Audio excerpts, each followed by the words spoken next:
por favor, abra sua Bíblia no Evangelho de Mateus, capítulo 11, nós vamos ler do versículo 25 até o versículo 30. Essa palavra de hoje é uma palavra de esperança, ela é uma palavra de alívio para a alma, ela é uma palavra de cura, digamos assim. Por quê? Porque em tempos como esse que nós temos vivido, muitas pessoas têm tido dificuldade de orar, muitas pessoas têm tido dificuldades em ler a Bíblia, muitas pessoas têm tido dificuldades em fazer a sua devocional. E quando então nós pregamos a respeito da necessidade de nos relacionarmos com Deus, de buscarmos ao Senhor, ao invés disso trazer esperança, trazer satisfação, trazer alegria, trazer alento, em algumas pessoas, por alguma razão que eu desconheço, isso traz culpa, isso traz tristeza, isso traz desânimo, porque a pessoa pensa assim: nossa, eu não estou à altura do pastor, eu não estou à altura daquele irmão da intercessão, eu não estou no mesmo nível espiritual que o restante da igreja, então eu acho que eu vou desistir da caminhada, eu começo a me sentir desestimulado. E de repente então nós começamos a perder a nossa noção de graça, nós começamos a perder a nossa noção de misericórdia e esquecemos do significado do Evangelho, como que ele funciona na nossa vida, como Deus paulatinamente, gradativamente nos santifica e nos transforma, e como as comparações, elas são maléficas, como qualquer tipo de comparação não é nunca, nem didaticamente, nem sob nenhum outro ponto de vista, nunca é benéfica uma comparação. Nós temos a nossa personalidade, cada um de nós, Deus nos fez ao modo como somos, ainda que lutamos contra os pecados, ainda que lutemos, melhor dizendo, contra os pecados, mas nós sabemos quais são nossas fraquezas, sabemos quais são nossas limitações, sabemos quais são nossas dificuldades. Então o nosso principal inimigo não é o diabo, somos nós mesmos. E como diz o Ronaldo Lidório, a grande luta do cristão não é ser como os demais cristãos, ou apenas lutar contra o pecado, é acima de tudo lutar contra os enganos do seu próprio coração. Então vamos lá, Mateus capítulo 11, verso 25 até o verso 30, diz assim a palavra do Senhor: Por esse tempo, disse Jesus, graças te dou, ó Pai, Senhor do céu e da terra, que ocultaste essas coisas aos sábios e entendidos e as revelaste aos pequeninos. Sim, ó Pai, pois assim foi do teu agrado. Todas as coisas me foram entregues por meu Pai. Ninguém conhece o Filho senão o Pai, ninguém conhece o Pai senão o Filho e aquele a quem o Filho o quiser revelar. Vinde a mim todos os que estáis cansados e sobrecarregados, e eu vos aliviarei. Tomai sobre vós o meu jugo e aprendei de mim, porque sou manso e humilde de coração, e encontrareis descanso para as vossas almas, pois o meu jugo é suave e o meu fardo é leve. Irmãos e irmãs, igreja, por experiência própria, eu tenho 26 anos de evangelho. Os meus 10 primeiros anos foram talvez os mais sofridos em toda a minha caminhada cristã, por causa da culpa. É normal, ou é comum, digamos assim, que todo ser humano padeça de algum nível de culpa, padeça de algum nível de sofrimento por causa da sua consciência. A Bíblia nos ensina em Romanos capítulo 2, que a lei moral de Deus está escrita na nossa consciência. Portanto, tudo aquilo que fazemos de errado, no fundo, temos a consciência de que é errado. E não temos a consciência porque a moralidade seja o produto de uma construção social, mas temos a noção do que é errado porque Deus implantou em nós uma espécie de testemunho, que ora é a nosso favor quando caminhamos corretamente na presença do Senhor, ora é contra nós quando caminhamos incorretamente na presença do Senhor. E esse testemunho é a nossa consciência, é a moralidade que existe na nossa consciência. E por muitos anos eu ouvi que a relação com Deus ela tinha que ser performática, Por muitos anos eu ouvi que tinha a ver com a quantidade de horas e de tempos que eu gastava com Deus. Mas como todo ser humano, eu tenho uma agenda. Um dia eu fui jovem, eu estudei, eu tinha que me preparar para o vestibular. Depois, mais tarde, como adulto, eu me casei, eu tinha esposa, eu tinha que cuidar das minhas responsabilidades. Eu tinha uma casa, eu tinha contas para pagar.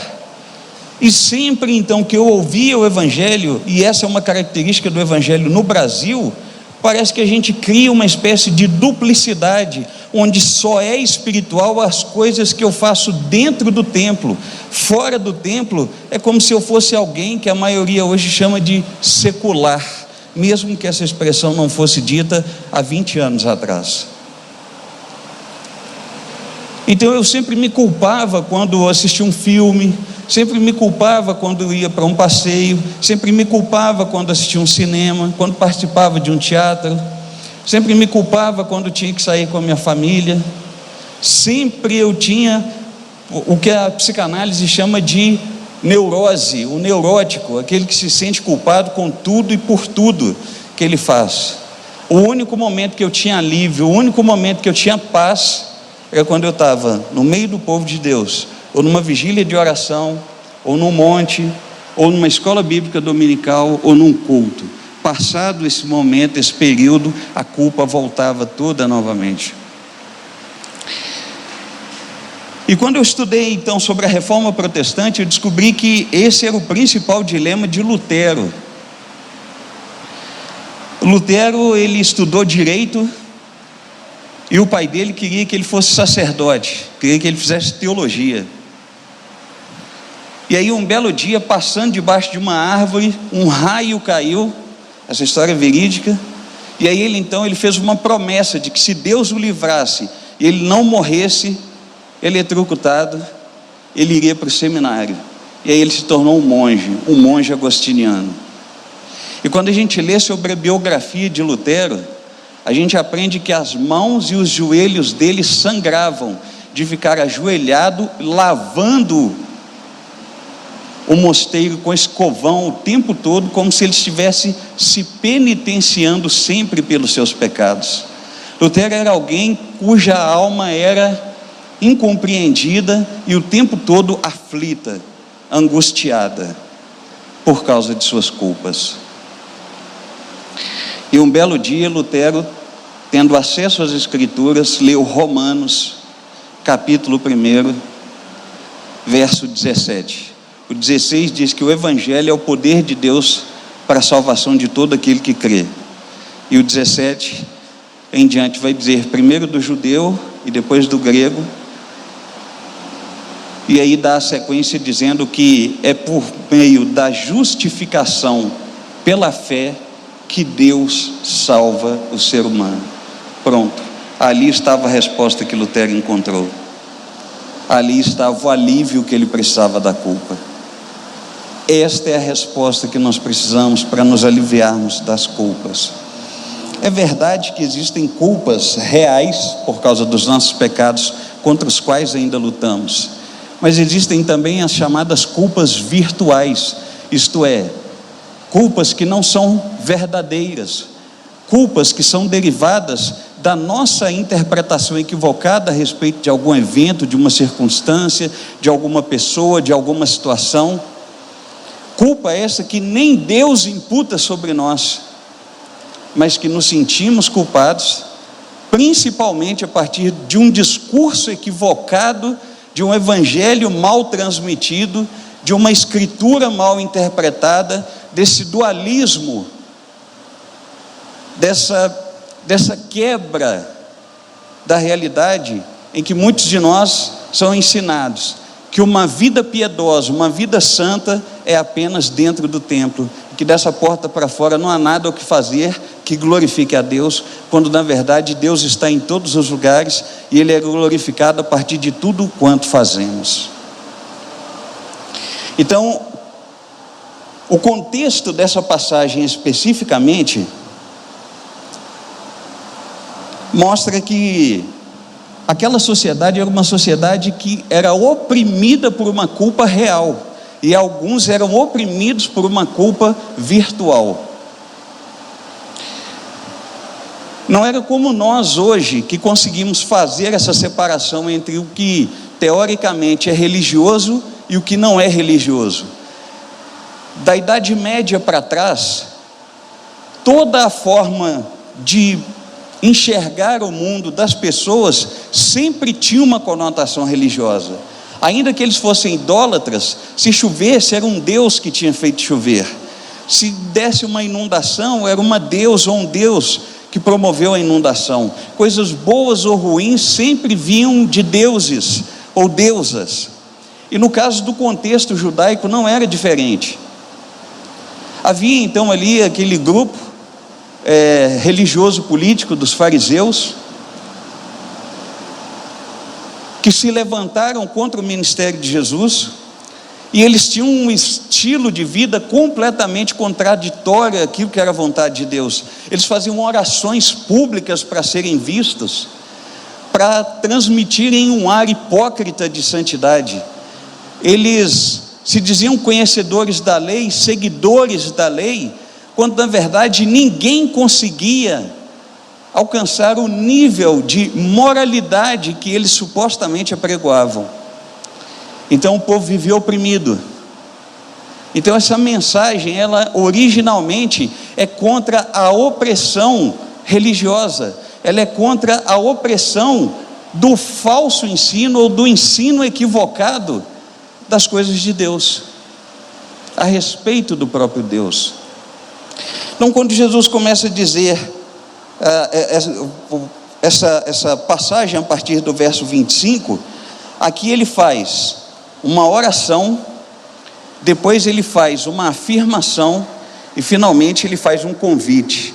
E nós vamos ver como essa oração, essa afirmação e esse convite estão interligados com essa noção correta de evangelho, de perdão de Deus, de quebra das culpas reais e de destruição das culpas virtuais. Esse é o nosso objetivo essa noite. Termos uma palavra de esperança, de que mesmo que você não esteja conseguindo orar como gostaria, mesmo que você não esteja lendo a Bíblia como gostaria, Deus não te abandonou, Deus não vai te odiar, Deus não está irado com você, Ele não vai deixar de te santificar e de trabalhar na sua vida. Por quê? Porque Ele tem o controle de todas as coisas, e considerando que Ele decretou tudo, todas as coisas boas ou ruins pelas quais passamos, não só servem para a nossa santificação, conforme Romanos capítulo 5, verso 1 a 5, bem como o tempo todo estamos no centro da vontade de Deus, no sentido de que todas as coisas que nos acontecem são didáticas, servem para a nossa aprendizagem e para o nosso crescimento. Portanto, não há razão para você ter culpa ou medo de Deus, não há razão para você ter culpa ou medo ou se sentir inferior, seja o seu pastor, seja o seu líder de departamento, seja o seu irmão com quem você tem contato no departamento, seja o restante da igreja, seja quem quer que for. Você é você, e isso Deus usa e trabalha na sua vida de uma forma personalizada, exclusiva, específica, com um único propósito: preparar você para a eternidade. Por isso você não se deve se comparar com ninguém e nem se permitir ser comparado com ninguém. E todas as vezes que a culpa te bater à porta, você deve analisar: esse sentimento foi porque realmente eu pequei e é o Espírito me convencendo do pecado, da justiça e do juízo? Ou esse sentimento é uma culpa virtual criada por mim, porque estou me comparando a alguma pessoa ou alguma situação ou algum idealismo?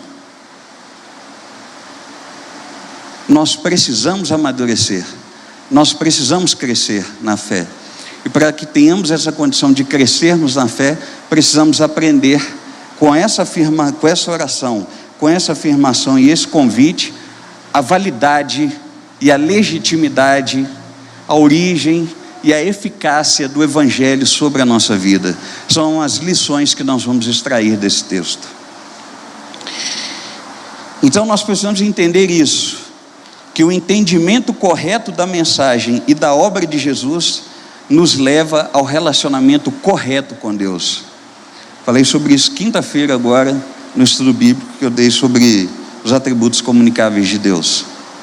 Então a primeira das lições é que na oração, Jesus revela a natureza e a origem do Evangelho. Vamos ver o que diz os versos 25 e 26.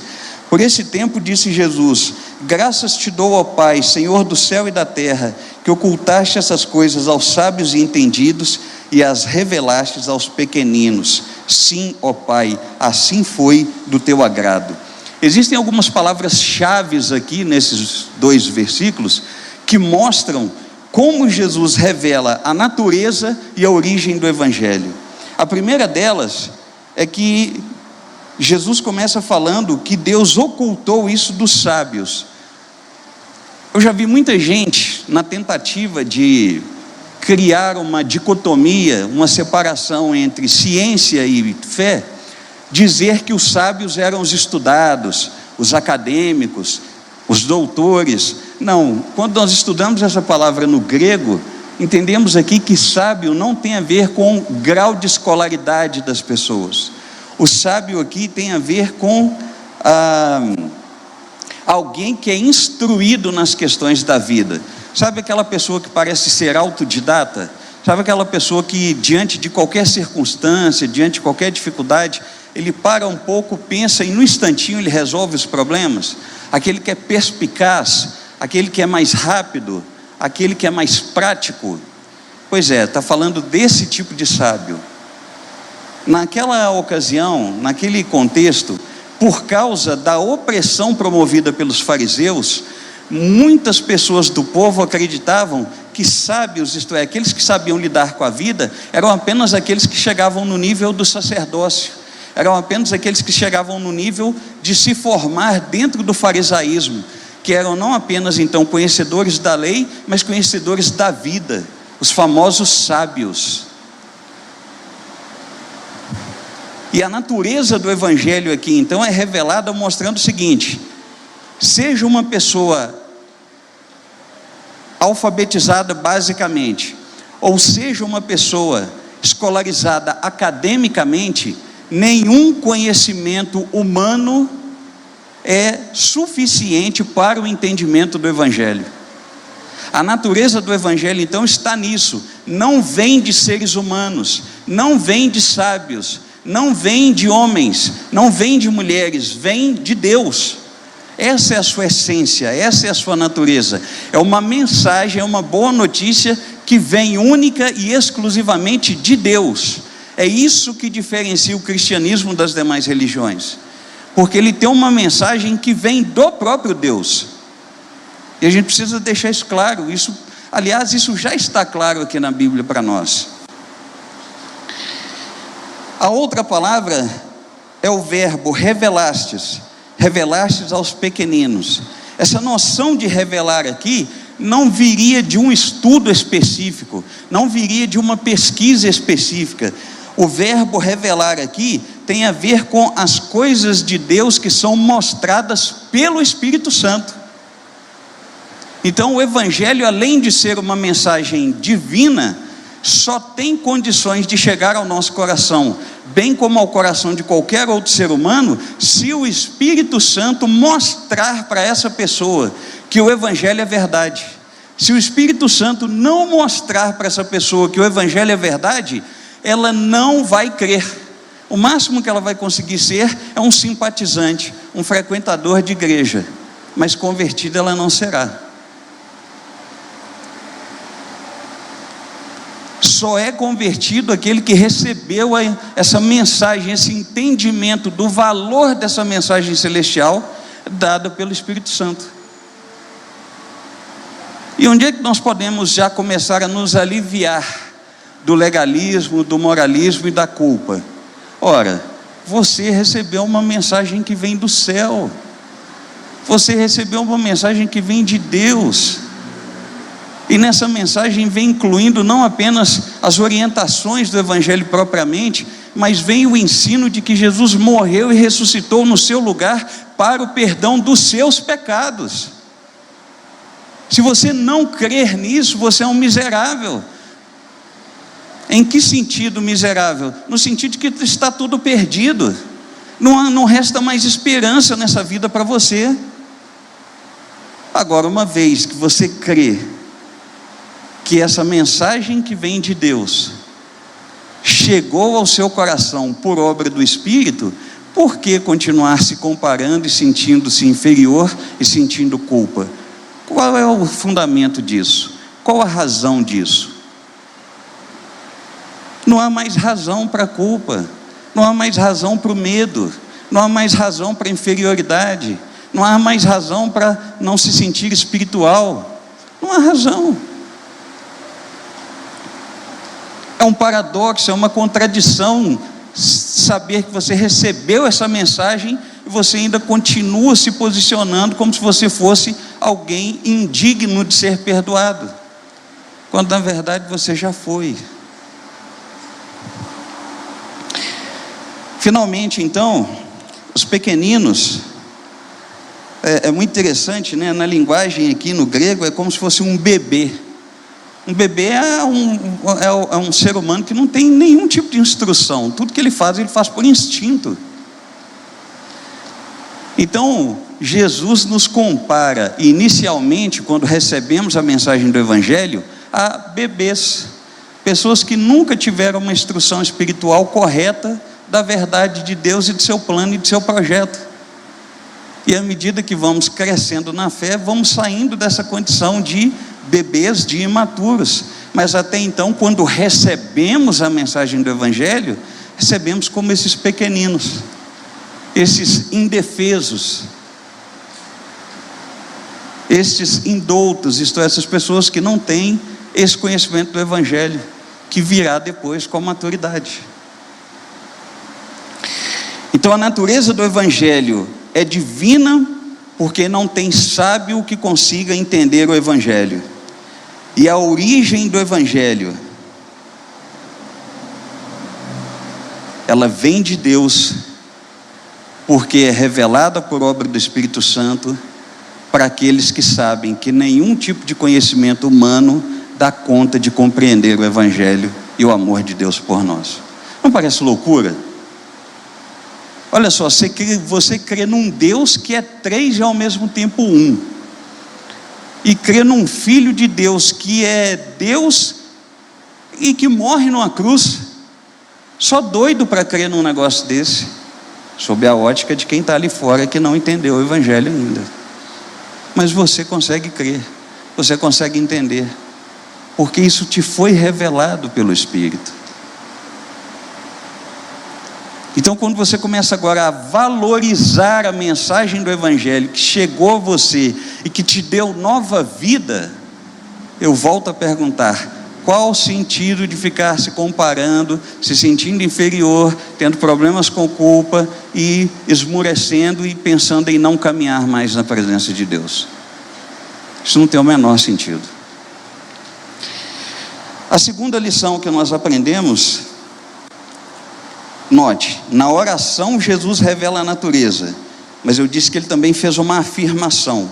Na afirmação Jesus revela a legitimidade do Evangelho e o modo como ele é transmitido.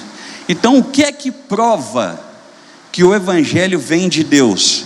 O argumento de Jesus no verso 27. Todas as coisas me foram entregues por meu Pai. Ninguém conhece o Filho senão o Pai, e ninguém conhece o Pai senão o Filho, aquele a quem o Filho quiser revelar. Jesus começa dizendo de cara: olha, tudo me foi dado. Eu tenho todo o poder no céu e na terra. Está tudo debaixo da minha tutela, da minha responsabilidade. Então eu não mentiria para vocês pregando algo que não é verdadeiro, ensinando algo que não seja verdade e que não seja factível, que não seja possível de ser experimentado.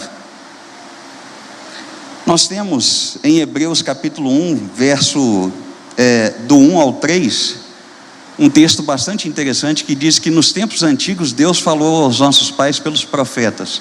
Agora Ele nos falou pelo Filho, a quem Ele constituiu o herdeiro de todas as coisas, e é aquele que criou todo o universo. Esse Filho é a expressa revelação, é a expressa imagem, ou seja, ele é a exata imagem do seu Pai. Tudo, se você quer entender quem é o Pai Celestial, entenda quem é Jesus, porque todos os atributos que o Pai tem, Jesus também tem. Então, se você estudar Jesus e entender quem Ele é, você entende melhor o Pai. E a Bíblia ensina no verso 23 que Ele sustenta todas as coisas com a palavra do seu poder.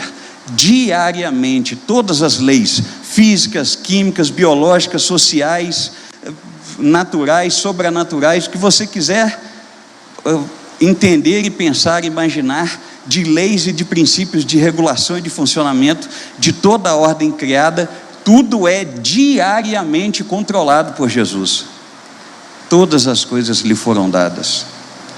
No capítulo 1, verso 16 de Colossenses, diz que Ele não só é o primogênito, mas todas as coisas foram feitas por Ele. No Evangelho de João, capítulo 1, a partir do verso 1, diz que no princípio era o Verbo estava com Deus e o Verbo era Deus. Ele é a luz dos homens, isto é, aquela luz que traz o entendimento e o esclarecimento de quem é Deus. Sem Ele, nada do que existe poderia ter sido feito. Por quê? Porque Ele criou tudo. Quando o Pai dizia haja luz, esse Logos, esse Verbo, esse Jesus é que trazia à existência tudo aquilo que o Pai decretava. Todas as coisas me foram entregues pelo meu Pai. Então eu não tenho razão para não confiar nesse Jesus e não acreditar que esse Evangelho seja verdade.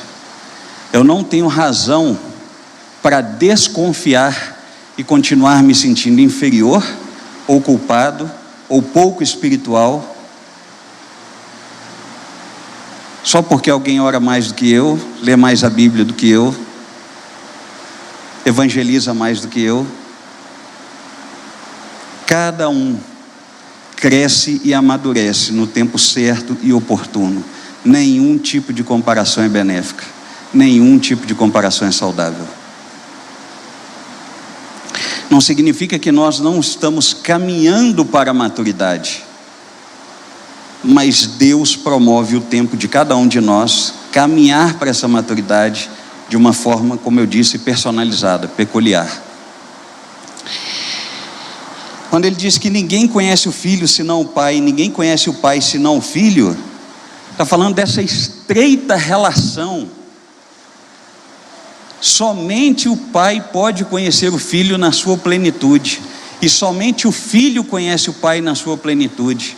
Deus é infinitamente superior à Bíblia, entretanto temos na Bíblia aquilo que Ele entendeu ser suficiente para que nós aprendêssemos sobre Ele. Isso significa que tudo que a Bíblia nos ensina sobre o Pai, sobre o Filho e sobre o Espírito, ainda é uma pequena porção em comparação com o conhecimento que o Filho tem sobre o Pai e o Pai sobre o Filho. É como se, já que na lei judaica requeria-se testemunhas para falar da veracidade, é como se Jesus estivesse dizendo o seguinte: olha, o meu testemunho é válido para dizer que a mensagem que eu vos proclamo é verdadeira, e o testemunho do meu Pai que me conhece também é válido para mostrar que a mensagem que eu vos proclamo é verdadeira. É isso que o texto está dizendo. Então, nessa afirmação, Jesus está revelando a legitimidade do Evangelho a partir de Ele e o seu próprio Pai serem verdadeiros e dignos de confiança.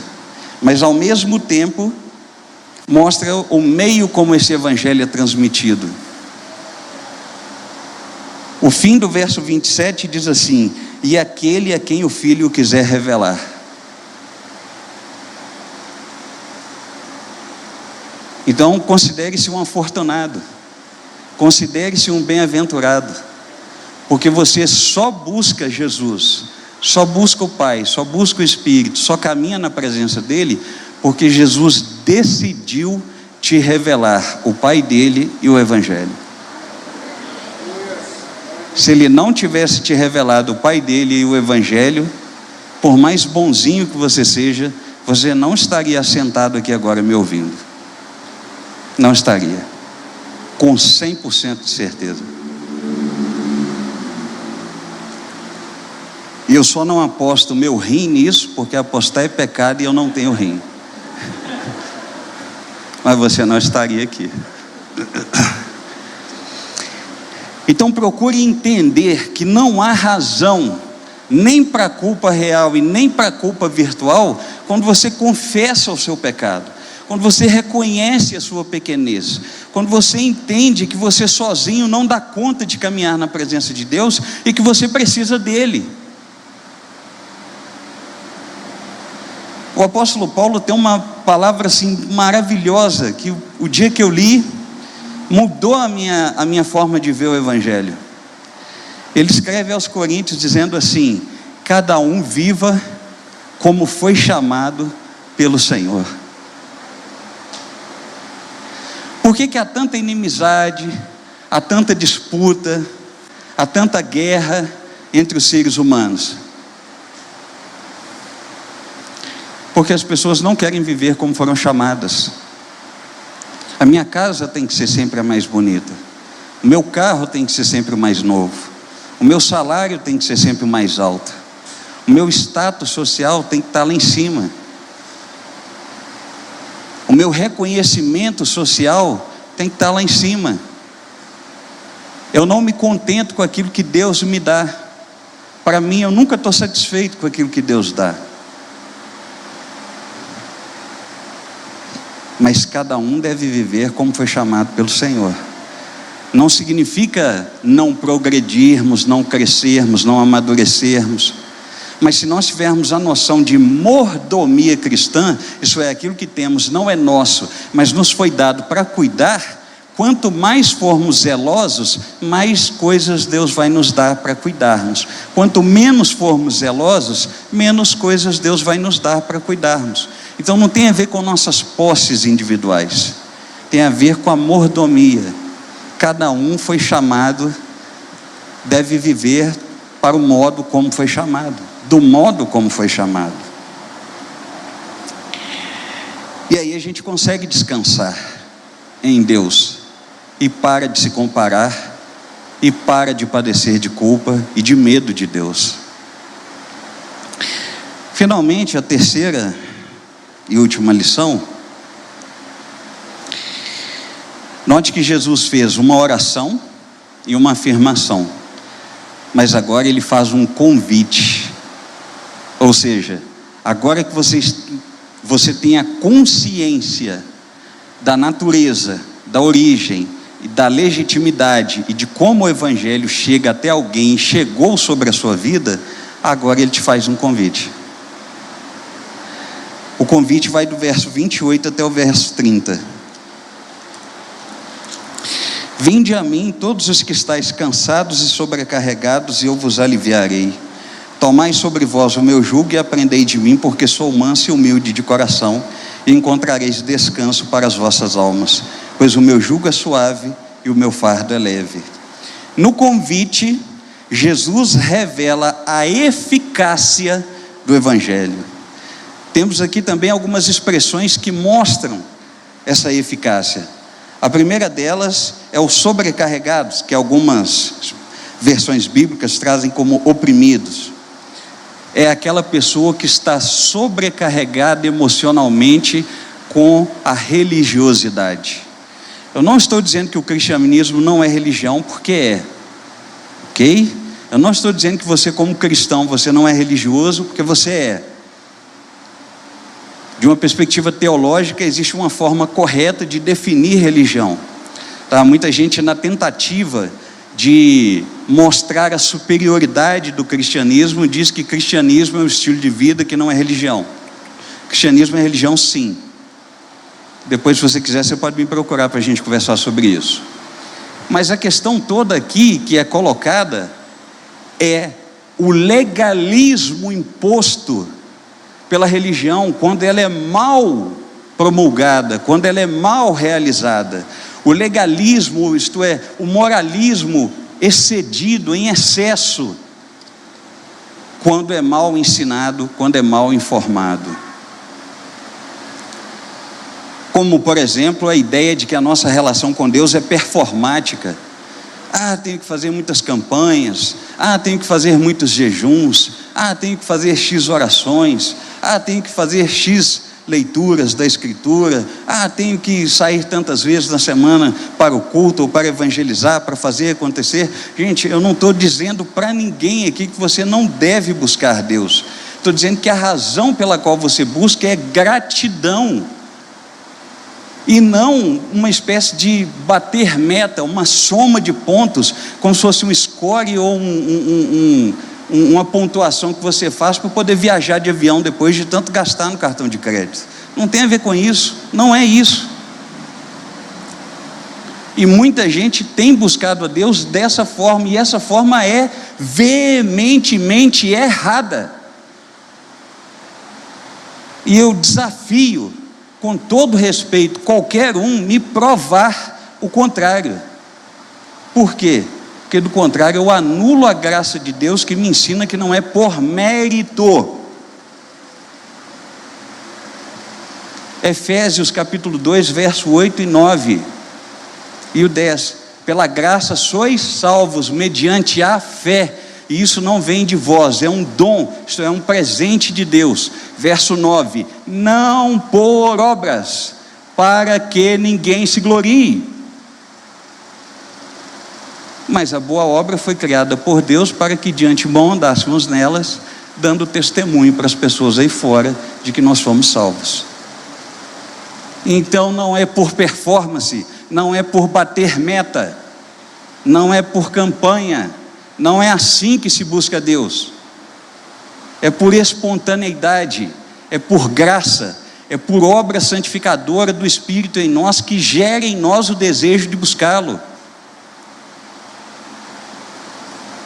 Então as pessoas estavam tão cansadas naquela época, como muitos hoje estão, que Jesus fez o convite: venham a mim, todos vocês que estão cansados e oprimidos, isto é, sobrecarregados com esse cerimonialismo, com esse legalismo, com esse moralismo exacerbado, e eu vos aliviarei. O aliviar aqui tem a ver com dispensar você de uma obrigação, dispensar você é como se você carregasse uma carga muito pesada e alguém chega e diz assim: pode sair daí, pode deixar essa carga aí que eu providencio um meio de removê-la. Você está dispensado de ter que carregar essa carga. Então Jesus está mostrando isso. Ele nos dispensa de carregar o peso da nossa consciência pesada por causa das falsas culpas impostas pelo próprio falso ensino que acontece às vezes dentro do próprio cristianismo. Ele te dispensa de você ter que se sentir inferior, menos espiritual, ou ter que ficar se comparando com as pessoas. E aí ele diz: tomai e aprendei. O tomar e o aprender aqui tem aquela ideia de que você faz um estudo por observação. É como se Jesus estivesse dizendo assim: conviva comigo, que ao conviver comigo você vai observar que eu não imponho nada sobre você. Eu não comparo você com ninguém. Muito pelo contrário, se eu não for para a cruz, você não tem parte com Deus, e eu estou indo para que você tenha.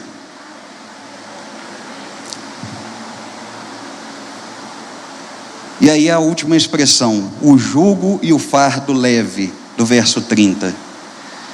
O jugo e o fardo leve, queridos, não significa viver de forma libertina na presença de Deus, seguindo a todos os seus desejos, fazendo aquilo que você quiser. Não é isso, nem nunca foi. O jugo e o fardo suave tem a ver com as responsabilidades humanas que a Bíblia ensina que nós devemos ter na presença de Deus, mas que são responsabilidades possíveis de serem cumpridas, cada um no nosso tempo e no nosso jeito, porque Deus persevera conosco. Estudem depois a doutrina da perseverança dos santos. Significa que nós só conseguimos perseverar porque Deus persevera conosco. Talvez você já tenha ouvido falar daquela historinha muito antiga das pegadas na areia, de que um homem, certa vez, vou contar aqui a minha versão, um homem certa vez caminhando, e ele era um cristão, passando por muitas lutas, muitas dificuldades, ele morreu. Quando morreu, que ele foi para a presença de Jesus, ele perguntou: onde o Senhor estava quando eu passei pelos momentos mais difíceis? E aí Jesus resolveu ilustrar a vida dele com pegadas na areia.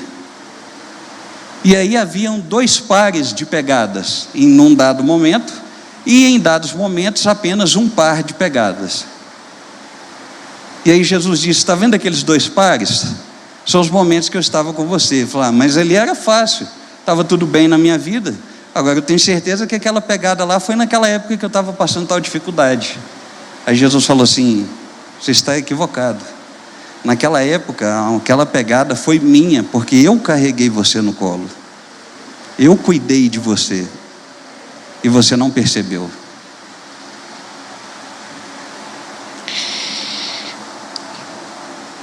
Então agora eu te pergunto: você já experimentou esse verdadeiro evangelho? Essa mensagem que vem do alto e que muda a sua vida e o seu coração, e que te impacta e te transforma de uma maneira tal que você não quer mais nada a não ser esse Deus? E o perdão de Jesus, você já experimentou? Não estou falando de chorar, de arrepiar, não estou falando de nada disso. Eu estou falando de um alívio na alma, de uma troca de fardo, de um momento em que você fala assim: Deus, eu tenho dificuldade em tal área, ou em tal situação, o Senhor me perdoa. Eu me lembro uma ocasião, sendo bem objetivo, porque a gente tem que terminar o sermão, eu tinha meus 21 anos por aí, eu estava recém-chegado em Belo Horizonte, procurando emprego. Eu me lembro que eu fiquei 4 meses sem devolver o dízimo. E eu tinha vindo de uma denominação que ensinava que tinha o cortador, o migrador, o devorador, o destruidor, o liquidificador, o batedor, o pastor, o professor, tudo que terminava com o te pegava se você não devolvesse o dízimo. E eu lembro que eu estava tão oprimido e tão triste com aquilo, e com tanto medo de sozinho aqui em Belo Horizonte, com tanto medo de não conseguir vencer na vida. 21 anos, né? O que a gente mais quer é tentar progredir como adulto. Que um dia eu ajoelhei no meu quarto e falei: Deus, tem 4 meses que eu não devolvo o dízimo, e se eu voltar a trabalhar agora, com certeza eu não vou conseguir nunca entregar para o Senhor o equivalente a esses 4 meses, porque eu tenho que ajudar minha mãe, eu tenho que ajudar dentro da minha casa. O Senhor me perdoa? Queridos, naquele dia eu me senti como no dia em que eu me converti. Parecia que eu pisava nas nuvens, porque houve uma troca de fardo. O medo de Deus foi retirado por uma paz que só Ele pode dar. Então você já experimentou essa paz? Você já experimentou viver pela graça, ao invés de andar sempre se sentindo culpado, inferior aos outros e pouco espiritual? Então não nos esqueçamos que o entendimento correto da mensagem da obra de Jesus nos leva ao relacionamento correto com Deus. Para isso, Jesus, na oração, revela a natureza e a origem do Evangelho. Na afirmação, revela a legitimidade do Evangelho e o modo como ele é transmitido. E no convite, ele revela a eficácia do Evangelho. É uma obra definitiva e transformadora na nossa vida, que nunca mais vai sair e nunca mais vai acabar. Nos lembremos de Miqueias capítulo 7, verso 19.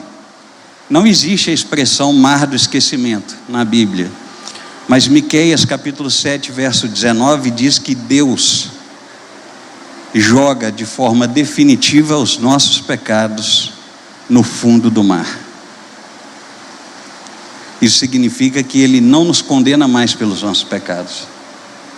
Significa que Ele não nos lembra mais dos nossos pecados.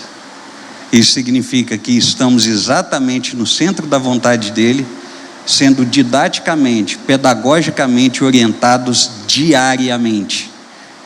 Todo o nosso crescimento espiritual diariamente é regido pelo próprio Deus. Amém?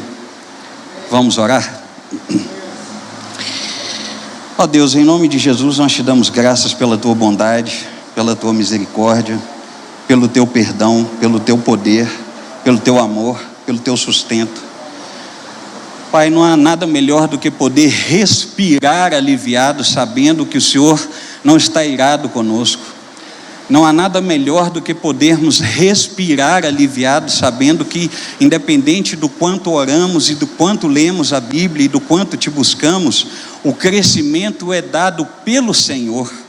Não há nada melhor, ó Deus, do que respirarmos aliviados, sabendo que não precisamos padecer de culpa, porque o sangue de Jesus nos purifica de todo pecado, porque o nosso nome foi escrito no livro da vida, e porque enquanto esse momento não chega, o teu Espírito habita em nós diariamente, nos convencendo do pecado, da justiça e do juízo, e o Senhor trabalha diariamente nos santificando e nos preparando para a eternidade.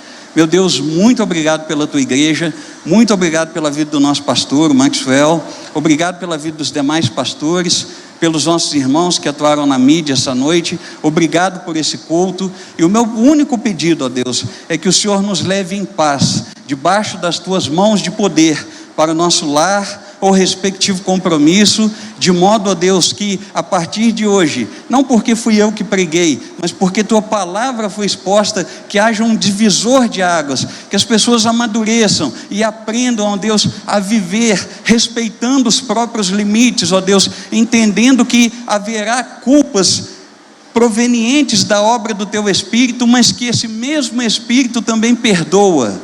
Então, que em nome de Jesus o Senhor continue nos agraciando e nos dando um restante de semana abençoado para a glória do teu santo nome, em nome de Jesus. Que a graça de Deus, o amor de Jesus, a comunhão, a consolação e a unção do Espírito seja sobre todos nós, não só hoje, mas para todo sempre. Amém. Boa noite, Deus abençoe sua vida.